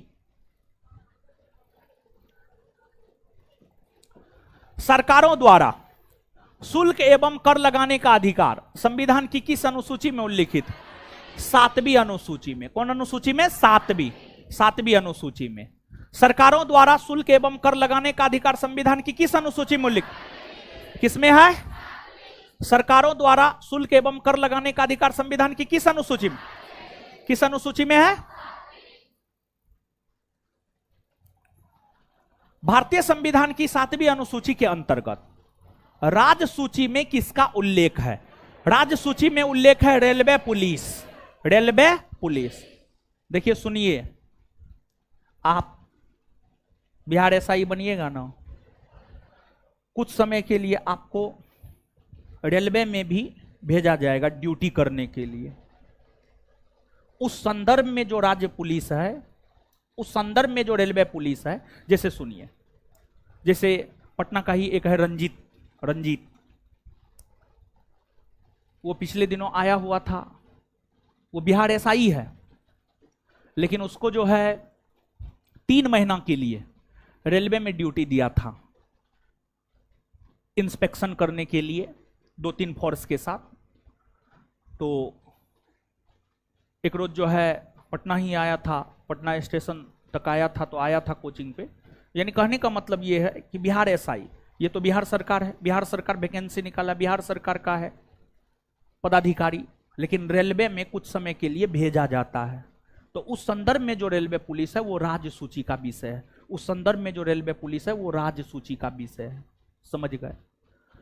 शिक्षा समवर्ती सूची का विषय है। शिक्षा की अगर हम बात करें तो समवर्ती सूची का विषय है। विद्युत भी समवर्ती सूची का विषय है और वन भी समवर्ती सूची का विषय है। शिक्षा, विद्युत, वन ये सभी समवर्ती सूची का विषय है। इस ऑप्शन के अकॉर्डिंग रेलवे पुलिस जो है राज्य सूची का विषय है। तो भारतीय संविधान की 7वीं अनुसूची के अंतर्गत राज्य सूची में किसका उल्लेख है? किसका उल्लेख है? भारतीय संविधान में कितनी अनुसूची है? 12। भारतीय संविधान में कितनी अनुसूची है? 12। भारतीय संविधान की 7वीं अनुसूची के अंतर्गत संघ सूची में निम्नलिखित में से किसका उल्लेख नहीं है? गैस, ये राज्य सूची का विषय है। राज्य सूची का विषय है। बाद बाकी बैंकिंग, बीमा, जनगणना ये सब संघ सूची का विषय है। बैंकिंग, बीमा, जनगणना ये सब संघ सूची का विषय है। संविधान की अनुसूची 6 इनमें से किस राज्य में लागू नहीं होती है? छठी अनुसूची 4 राज्य में लागू होती है। छठी अनुसूची 4 राज्य में लागू होती है। असम, मेघालय, मिजोरम, त्रिपुरा। तो किस में लागू नहीं होती? मणिपुर ना।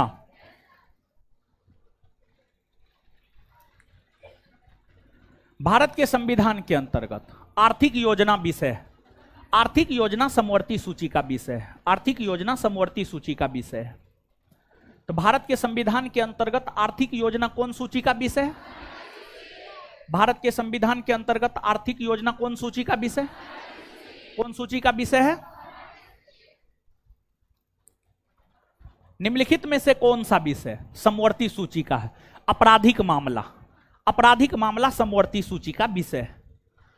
वहीं अगर पुलिस की बात करें तो यह राज्य सूची का विषय है। रेडियो, टेलीविजन और विदेशी मामला की बात करें तो संघ सूची का विषय है। संघ सूची का विषय है। आपराधिक मामला जो है समवर्ती सूची का विषय है। निम्नलिखित में से कौन सा विषय समवर्ती सूची का है? आपराधिक मामले। कौन सा विषय समवर्ती सूची का है? पुलिस कौन सूची का विषय है? पुलिस। विदेशी मामले, रेडियो और टेलीविजन। विदेशी मामले, रेडियो और टेलीविजन। राज्य भूमि सुधार अधिनियमों को संवैधानिक सुरक्षा प्रदान करने हेतु सम्मिलित किया गया है 9वीं अनुसूची में। कौन अनुसूची में? 9वीं अनुसूची में।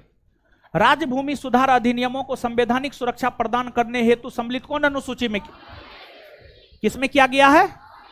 राज्य भूमि सुधार अधिनियमों को संवैधानिक सुरक्षा प्रदान करने हेतु कौन अनुसूची में?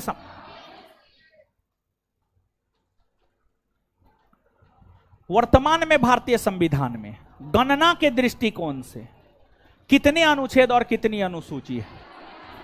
गणना के दृष्टिकोण से 450 से अधिक अनुच्छेद। ऑप्शन के अकॉर्डिंग अगर जाएंगे तो 463 अनुच्छेद और 12 अनुसूची। वर्तमान में भारतीय संविधान में गणना के दृष्टिकोण से कितने अनुच्छेद और कितनी अनुसूची? भारतीय संविधान की निम्न दी गई अनुसूचियों में से कौन सी एक राज्य के नामों की सूची तथा उनके राज्य क्षेत्रों का ब्यौरा देती है? पहली अनुसूची। पहली अनुसूची राज्य के नाम की सूची और उनके राज्य क्षेत्रों का ब्यौरा देती है। पहली अनुसूची। मूलतः भारतीय संविधान को कितने भागों में विभाजित किया? मूलतः भारतीय संविधान को 22 भागों में विभाजित किया गया। कितने भागों में? 22 भागों में। भारतीय संविधान के किस अनुच्छेद के अंतर्गत अखिल भारतीय सेवाओं का प्रावधान किया गया? अखिल भारतीय सेवाओं का प्रावधान किया गया है अनुच्छेद 312। तो अखिल भारतीय सेवाओं के प्रावधान किस अनुच्छेद के अंतर्गत किए गए? कौन अनुच्छेद के अंतर्गत? 312। निम्नलिखित में से कौन सा विषय भारतीय संविधान की 7वीं अनुसूची की सूची 3 समवर्ती सूची में शामिल है? समवर्ती सूची में शामिल है दंड प्रक्रिया, दंड प्रक्रिया, दंड प्रक्रिया समवर्ती सूची में शामिल है। पुलिस राजसूची का विषय है, कारागार राजसूची का विषय है, और लोक व्यवस्था भी राजसूची का विषय है।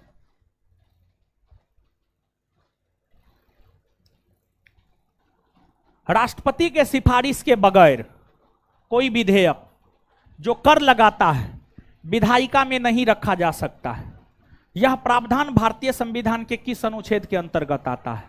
यह प्रावधान आता है भारतीय संविधान के अनुच्छेद 117 के अधीन, भारतीय संविधान के अनुच्छेद 117 के अधीन। तो याद रखिएगा इसको, राष्ट्रपति के सिफारिश के बगैर कोई विधेयक जो कर लगाता है विधायिका में नहीं रखा जा सकता। यह प्रावधान भारत के संविधान के किस अनुच्छेद के अंतर्गत आता? कौन अनुच्छेद? अनुच्छेद 117। भारत के संविधान की चौथी अनुसूची विवेचित करती है राज्यसभा में स्थानों के आवंटन। राजनीतिक दल बदल की चर्चा कौन अनुसूची में? 10वीं में ना पंचायती व्यवस्था, 11वीं में ना भाषा, 8वीं में ना निम्नलिखित में से भारतीय संविधान के किस संशोधन द्वारा अनुच्छेद 19(1)(c) में सहकारी समिति शब्द जोड़ा गया? सहकारी समिति शब्द 97वां संविधान संशोधन 2011 के तहत जोड़ा गया है। 97वां संविधान संशोधन 2011। तो निम्नलिखित में से भारतीय संविधान के किस संशोधन द्वारा अनुच्छेद 19(1)(c) में सहकारी समिति शब्द जोड़ा गया? निम्नलिखित में से भारतीय संविधान के किस संशोधन द्वारा अनुच्छेद 19(1)(c) में सहकारी समिति शब्द जोड़ा गया? 97वां संविधान संशोधन 2011। संघ सूची, राज्य सूची और समवर्ती सूची भारतीय संविधान की किस अनुसूची में शामिल? 7वीं अनुसूची में है। किसमें है? 7वीं। संघ सूची, राज्य सूची और समवर्ती सूची को लेकर प्रावधान किस अनुसूची में? किसमें है? आगे। भारतीय संविधान की निम्न में से किस अनुसूची में 22 भाषाओं का उल्लेख? 8वीं अनुसूची में। किसमें? 8वीं। तो भारतीय संविधान की किस अनुसूची में 22 भाषाओं का उल्लेख? भारतीय संविधान के अनुच्छेदों को कितने भागों में समूहबद्ध किया गया? 22 भागों में। कितने भागों में? भारतीय संविधान के अनुच्छेदों को कितने भागों में समूहबद्ध किया गया?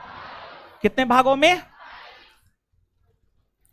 भारतीय संविधान में डैश भाग और डैश अनुसूची है?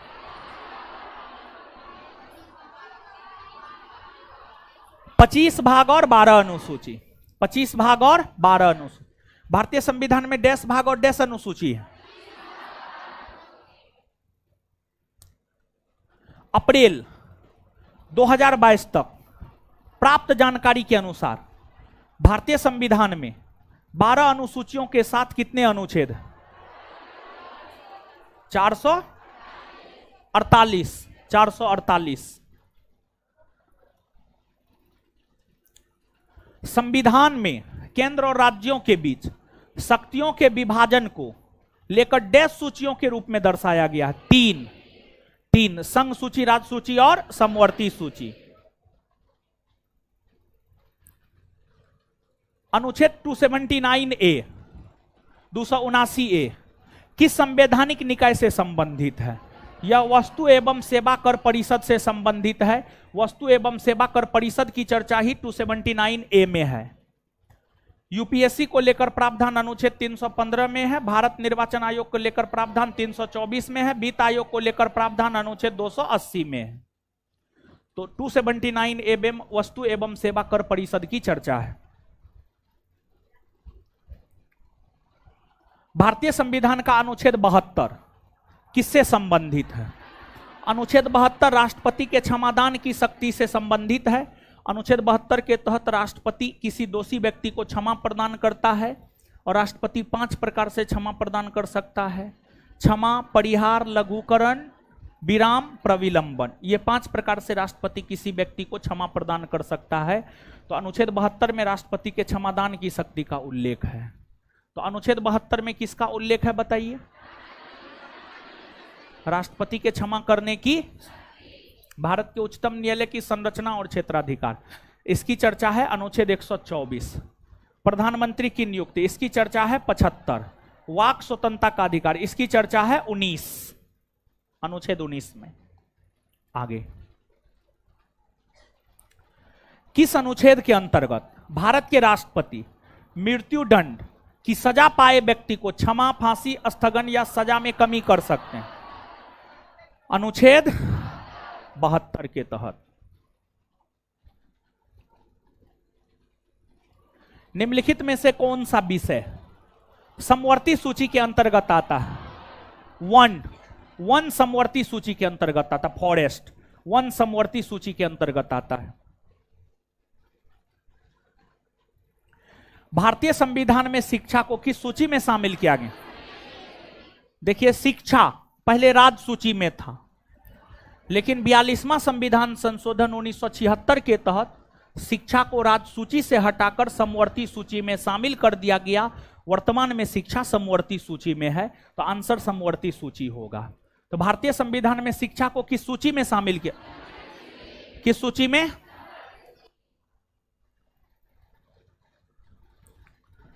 भारतीय संविधान का अनुच्छेद 21 इनमें से किस विकल्प से संबंधित है?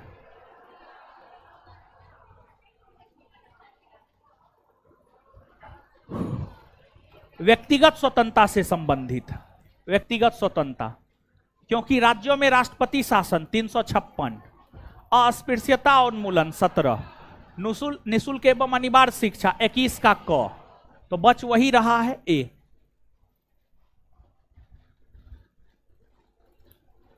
जीने का अधिकार, राइट टू लाइफ, भारतीय संविधान के किस अनुच्छेद के तहत प्रदान किए गए? जीने का अधिकार हमें देता है अनुच्छेद 21। अनुच्छेद 21। भारतीय संविधान के अनुच्छेद 21A में निम्नलिखित में से किस अधिनियम का उल्लेख? 21 के ए या क में शिक्षा के अधिकार का उल्लेख है, और 21 के क के तहत ही शिक्षा के अधिकार को मौलिक अधिकार का दर्जा दिया गया है। आंसर ये।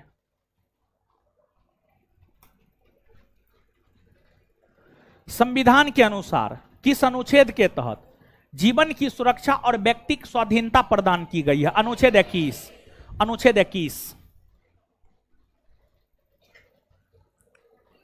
आपातकाल के समय किस अनुच्छेद को निलंबित नहीं किया जा सकता?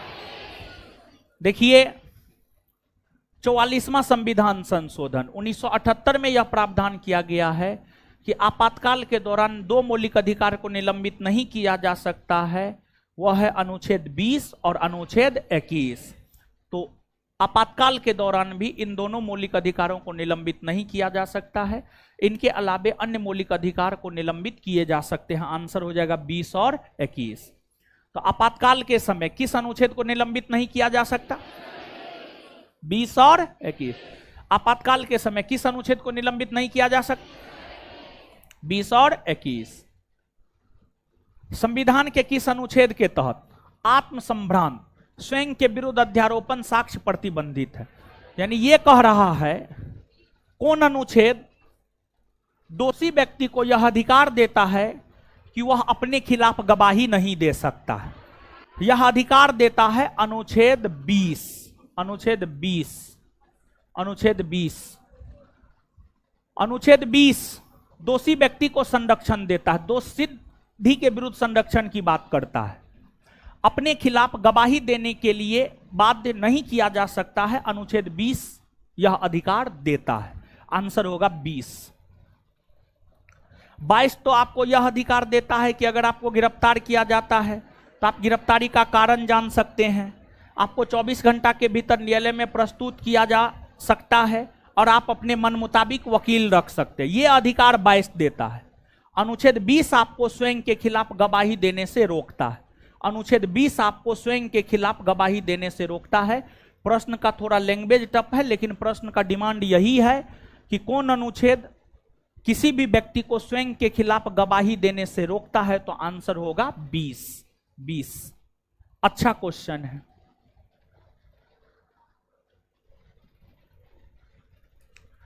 भारतीय संविधान के निम्नलिखित में से किस अनुच्छेद में कर्मचारियों के लिए निर्वाह, मजदूरी आदि का प्रावधान निर्दिष्ट किया गया? यानी मजदूरों को कम से कम इतनी मजदूरी जरूर मिलनी चाहिए कि वो अपना जीवन यापन कर सके। निर्वाह योग्य मजदूरी का मतलब यही होता है। तो यह प्रावधान अनुच्छेद 43 में है, अनुच्छेद 43 43। तो भारतीय संविधान के निम्नलिखित में से किस अनुच्छेद में कर्मचारियों के लिए निर्वाह मजदूरी का प्रावधान है? अनुच्छेद 43। भारतीय संविधान का कौन सा अनुच्छेद अंतर्राष्ट्रीय शांति और सुरक्षा को बढ़ावा देने पर राज्य के नीति निर्देशक सिद्धांतों को निर्धारित करता है?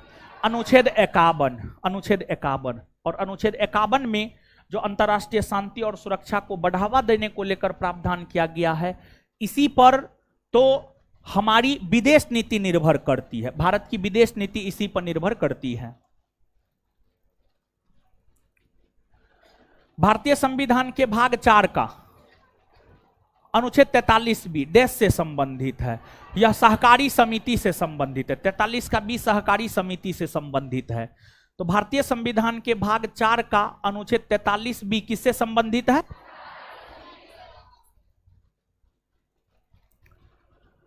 भारतीय संविधान के किन दो अनुच्छेदों में न्यायिक समीक्षा की शक्ति को सर्वाधिक स्पष्ट रूप से परिभाषित किया गया है?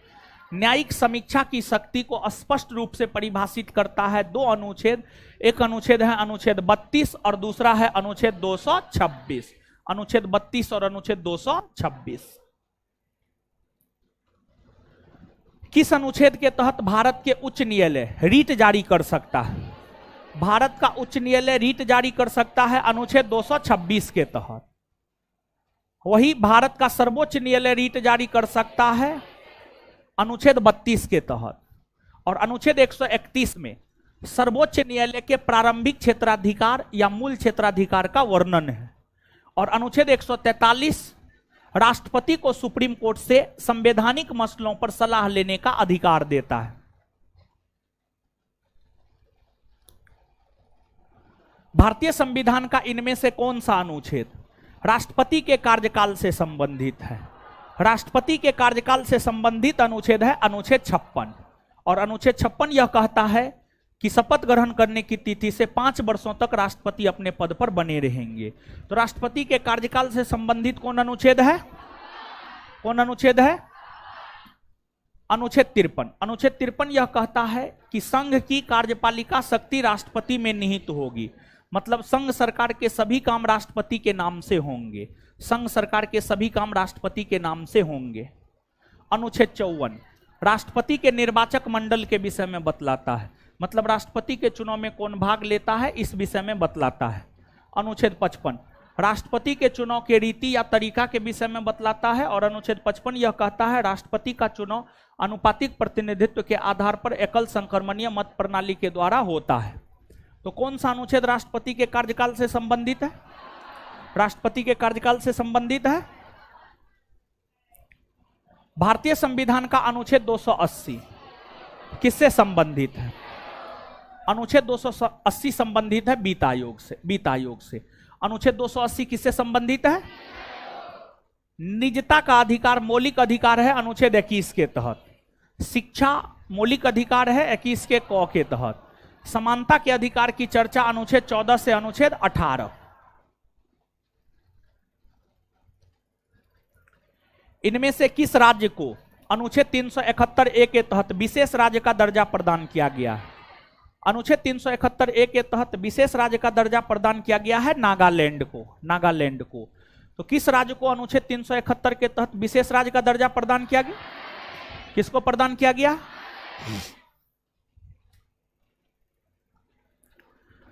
भारतीय संविधान के इनमें से किस अनुच्छेद में नए राज्यों के गठन, सीमाओं के फेरबदल इत्यादि से संबंधित वर्णन किया गया? किसमें? अनुच्छेद 3 ना बताए हैं ना हो। हाँ, तो किस अनुच्छेद में नए राज्यों के गठन, सीमाओं के फेरबदल को लेकर उपबंध है? किसमें है? 3 में।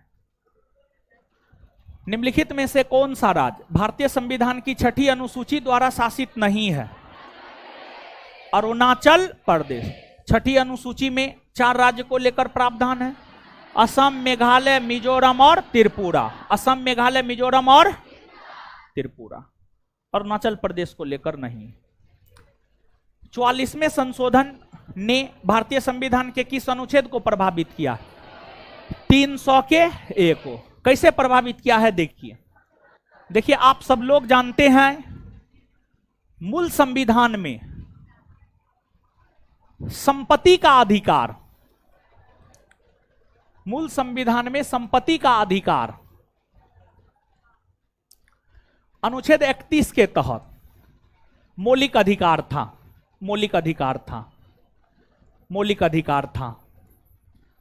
लेकिन 44वां संविधान संशोधन के तहत अनुच्छेद 31 को निरस्त कर दिया गया और संपत्ति के अधिकार को मौलिक अधिकार की श्रेणी से हटा लिया गया और संपत्ति के अधिकार को अनुच्छेद 300 के क में शामिल किया गया और संपत्ति के अधिकार को अनुच्छेद 300 को क में शामिल करते हुए संपत्ति के अधिकार को कानूनी या विधिक अधिकार का दर्जा दिया गया। संपत्ति के अधिकार को कानूनी या विधिक अधिकार का दर्जा दिया गया। तो 44वां संविधान संशोधन के तहत जो संपत्ति के अधिकार को मूल अधिकार की श्रेणी से हटाकर 300 के क में रखते हुए उसे कानूनी या विधिक अधिकार का दर्जा दिया गया, इसी कारण हम लोग यह कहते हैं कि यह संविधान संशोधन अनुच्छेद 300 के ए को या क को प्रभावित करता है। तो 44वां संविधान संशोधन भारतीय संविधान के किस अनुच्छेद को प्रभावित करता है? हाय 300 के क या ए।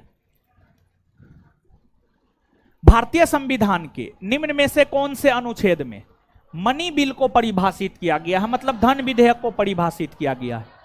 धन विधेयक को परिभाषित किया गया है अनुच्छेद 110 में और धन विधेयक को परिभाषित करता है लोकसभा का अध्यक्ष।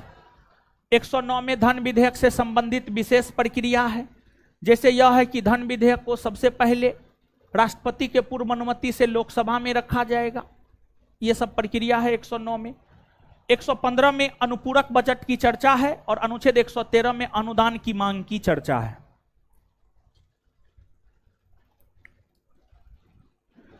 भारतीय संविधान के किन अनुच्छेदों के अंतर्गत समानता के अधिकार का उल्लेख है?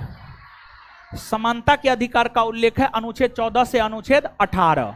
अनुच्छेद 14 से अनुच्छेद 18। 23 और 24 में शोषण के विरुद्ध अधिकार की चर्चा है। 25 से 28 में धार्मिक स्वतंत्रता के अधिकार की चर्चा है।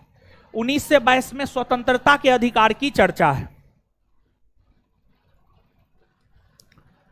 भारतीय संविधान का अनुच्छेद 17 किससे संबंधित है? अनुच्छेद 17 की अगर हम बात करें तो यह अस्पृश्यता के उन्मूलन से संबंधित है, छुआछूत के उन्मूलन से संबंधित है। तो भारतीय संविधान का अनुच्छेद 17 अस्पृश्यता के उन्मूलन से संबंधित है। शिक्षा का अधिकार 21 का को कानून के समक्ष समानता अनुच्छेद 14, उपाधियों का उन्मूलन अनुच्छेद 18 में है। निम्नलिखित में से किस अनुच्छेद में समानता की अवधारणा को परिभाषित किया गया? समानता की अवधारणा को परिभाषित किया गया है अनुच्छेद 14 में। तो किस अनुच्छेद में समानता की अवधारणा को परिभाषित किया गया? अनुच्छेद 14। भारत के संविधान के लागू होने के समय इसमें मूलतः कुल कितने अनुच्छेद? संविधान के लागू होने के समय मूलतः 395 अनुच्छेद थे। कितने अनुच्छेद? 395। भारतीय संविधान का कौन सा अनुच्छेद अल्पसंख्यकों के हितों की रक्षा से संबंधित है? अल्पसंख्यकों के हितों की रक्षा से संबंधित है अनुच्छेद 29। कौन अनुच्छेद? अनुच्छेद 29। तो भारतीय संविधान का कौन सा अनुच्छेद अल्पसंख्यकों के हितों की रक्षा से संबंधित है? 29। भारतीय संविधान के किस अनुच्छेद में यह निर्दिष्ट किया गया है कि राज्य ग्राम पंचायतों का संगठन करने के लिए कदम उठाएगा? अनुच्छेद 40। अनुच्छेद 40। भारतीय संविधान का कौन सा अनुच्छेद उपाधियों के अंत को सुनिश्चित करता है? उपाधियों के अंत को सुनिश्चित करता है अनुच्छेद 18। अनुच्छेद 18। भारतीय संविधान के किस अनुच्छेद में पंचायतों और स्थानीय निकाय शासन से संबंधित प्रावधान शामिल है? अनुच्छेद 243। तो भारतीय संविधान के किस अनुच्छेद में पंचायतों और स्थानीय निकाय शासन से संबंधित प्रावधान शामिल है? 243। संविधान के इनमें से किस अनुच्छेद में केंद्रीय बजट को वार्षिक वित्तीय विवरण के रूप में संदर्भित किया गया? अनुच्छेद 112 में। निम्नलिखित में से किस अनुच्छेद में यह प्रावधान किया गया है कि राष्ट्रपति के आदेश द्वारा एक अंतर्राज्यीय परिषद का गठन किया जा सकता है? राष्ट्रपति के आदेश द्वारा एक अंतर्राज्यीय परिषद का गठन किया जा सकता है, यह प्रावधान किया गया है अनुच्छेद 263 में। अनुच्छेद 263 में। वित्तीय आपातकाल संबंधी प्रावधानों का उल्लेख भारतीय संविधान के किस अनुच्छेद में? वित्तीय आपात को लेकर प्रावधान है अनुच्छेद 360 में। अनुच्छेद 360 में। भारतीय संविधान का अनुच्छेद 368 डैश से संबंधित। अनुच्छेद 368 संविधान में संशोधन से संबंधित है। संविधान के संशोधन से संबंधित है। भारतीय संविधान के निम्नलिखित में से किस अनुच्छेद का भाग 20 संविधान और उसकी प्रक्रियाओं में संशोधन करने के लिए संसद की शक्तियों को संबोधित करता है? अनुच्छेद 368।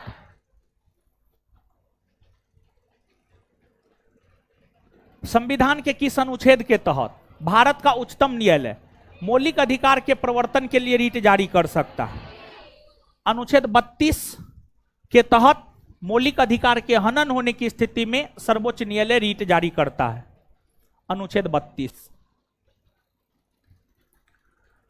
भारतीय संविधान की दूसरी अनुसूची किससे संबंधित है? दूसरी अनुसूची में है भारत के विभिन्न पदाधिकारियों का वेतन भत्ता। भारत के विभिन्न पदाधिकारियों का वेतन भत्ता। राज्यसभा में सीटों का आवंटन चौथी अनुसूची। शपथ और प्रतिज्ञान 3। राज्यों और केंद्र शासित प्रदेश की सूची 1।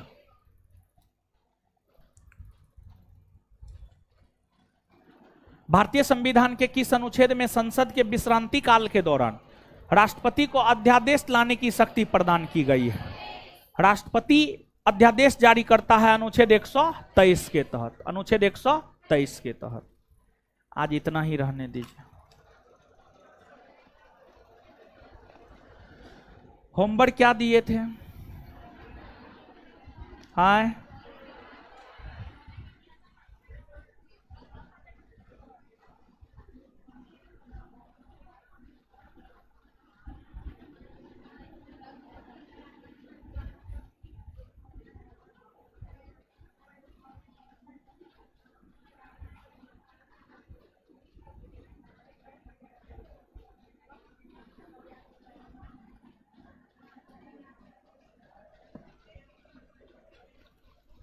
चलिए करवाते जा रहे हैं, याद करते जाइए। ठीक है। होमवर्क भी दिए थे कुछ। क्या दिए थे? बायोलॉजी जितना होगा उतना, और पॉलिटी में जितना हुआ था उतना। आज होमवर्क नहीं पूछेंगे। होमवर्क पूछेंगे कल, और पूछेंगे 1 बाय 1। कल ये नहीं पूछेंगे कि जिसको याद है वो खड़ा हो जाइए। कल हम खड़ा करेंगे अपनी मर्जी से। और होमवर्क सुनिए, चैप्टर 4 पूरा, और चैप्टर 5 में आज जहां तक हुआ है उतना, और बायोलॉजी में आज तक जितना होगा चैप्टर 9 उतना पूरा। अगर खत्म हो जाएगा तो पूरा पूछेंगे, नहीं होगा तो नहीं पूछेंगे। जहां तक हुआ है वहां तक पूछेंगे। समझे? डेली बेसिस पर आप लोग पढ़िए, जितना पढ़ाया जाता है उतना याद करते जाइए, रिवीजन कीजिए। कल जो है नीचे ही रहिए, नीचे ही रहिए। हाँ बोलिए, क्या है? क्या है बोलिए ना। इसको बोले थे फाड़ के लाने के लिए।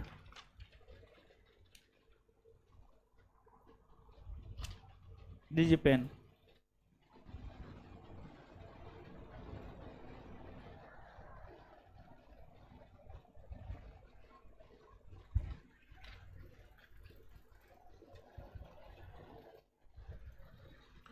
चलिए मिलते हैं अगले क्लास में। बायोलॉजी का क्लास है अपना, कीजिए। धन्यवाद।